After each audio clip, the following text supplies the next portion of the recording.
Hello, beautiful soul. Welcome to my YouTube channel where I share little nuggets of wisdom that I have acquired throughout my spiritual journey. Today, I'm going to talk about the 3 biggest lessons that I learned during the dark night of my soul. The first and biggest lesson that I learned is that we are not the roles that we play.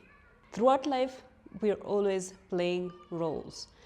Think about all the different roles you have in your life. You have a role either as a sister, a brother, a co-worker, however you identify at work. You are a student, you are a best friend to somebody. All of these are roles that we are always playing in life. But sometimes we can strongly identify with 1 or 2 roles that we forget who we are at the core.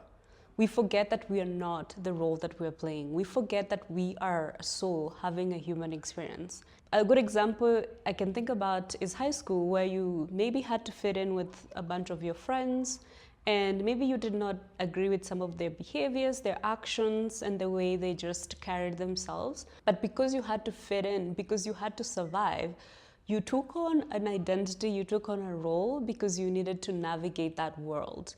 And in order to navigate that world, you had to wear a mask in order to fit in order to survive.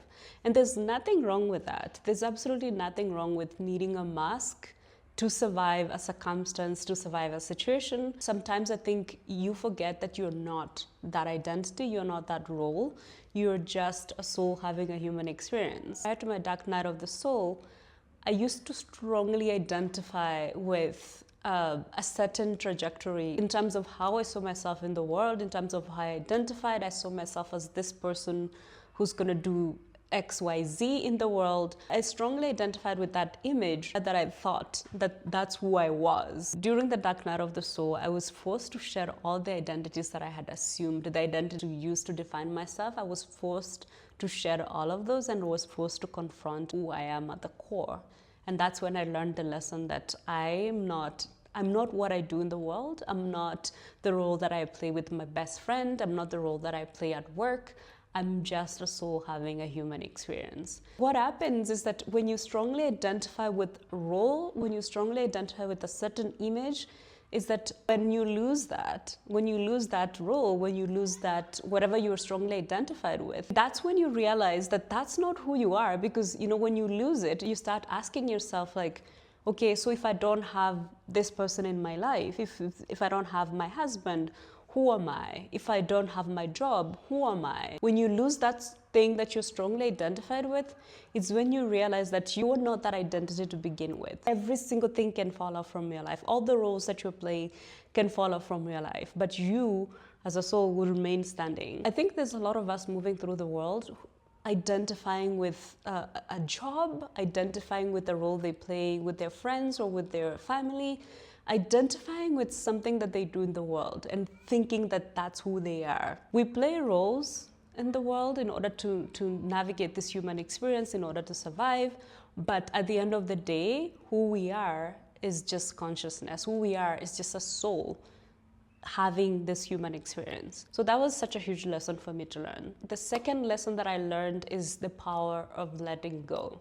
Prior to my dark night of the soul, I used to give so much of my power away to people, to situations, to circumstances, and I didn't realize how much of a victim role that I was playing in my own life. When somebody wronged me, instead of having a conversation about that situation and just voicing how I felt and telling them like, okay, like let's discuss how this made me feel, instead of doing that, I would just ruminate by myself. I would just think about that situation and that action over and over when I was by myself. And I would just let it be in my head so much.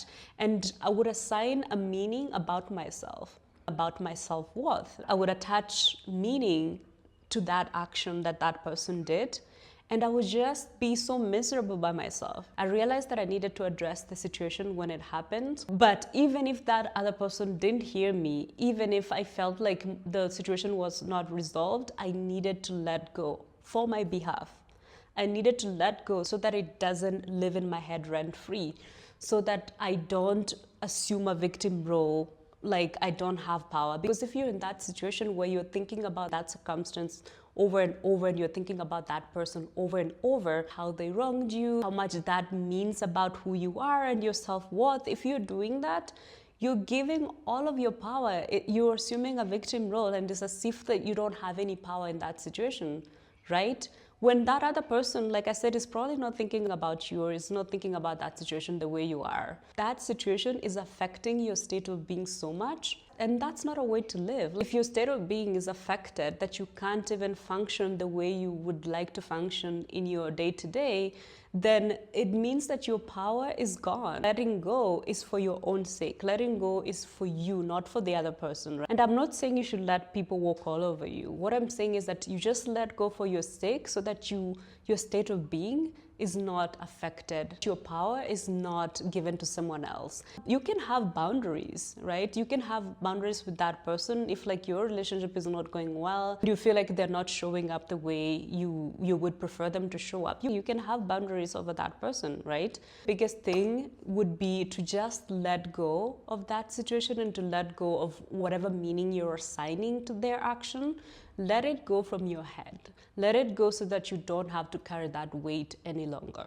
The third lesson that I learned is that most things that happen in life are neutral, and it's the meaning that you assign that determines how you move forward.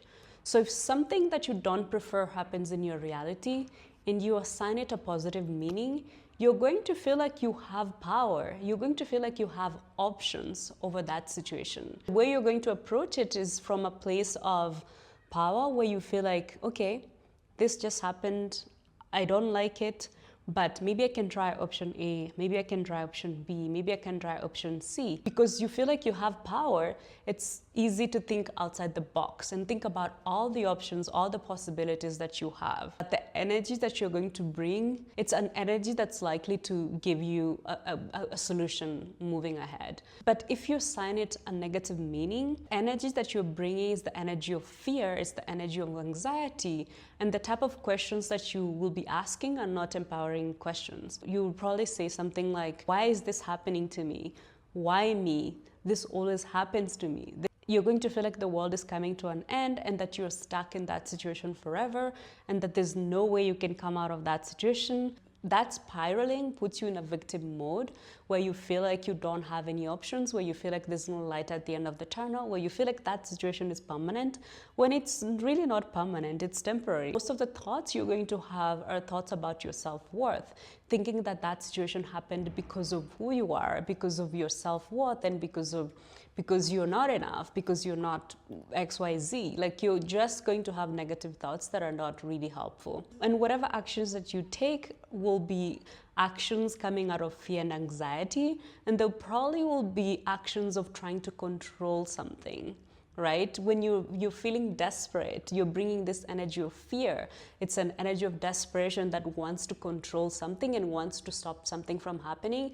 Even though it's already happening, there's no way you can stop it from happening. That energy really never brings a solution. And know that there are situations where like you probably don't have options. You probably, like, if you look at your circumstance, you feel like you truly don't have any other options. I think the best thing to do in that situation is to stay neutral, to look at that situation that happened and that circumstance and embody radical acceptance. Even if you don't like it, accept it and see it as a temporary thing, and that something else is going to happen. Staying in a neutral state is better than spiraling into a negative mode, because in the neutral state, you're not going to feel like a victim. You'll just be like, okay, this is just something that's happening. This is just life, and it's gonna pass, and something else will come. That's a better place to be than a place where you're feeling like life is always against you and you're always a victim of different circumstances. Prior to my dark night of the soul, I was definitely guilty of spiraling and just immediately assuming a victim role, which always made me feel like I never had any power over any situation.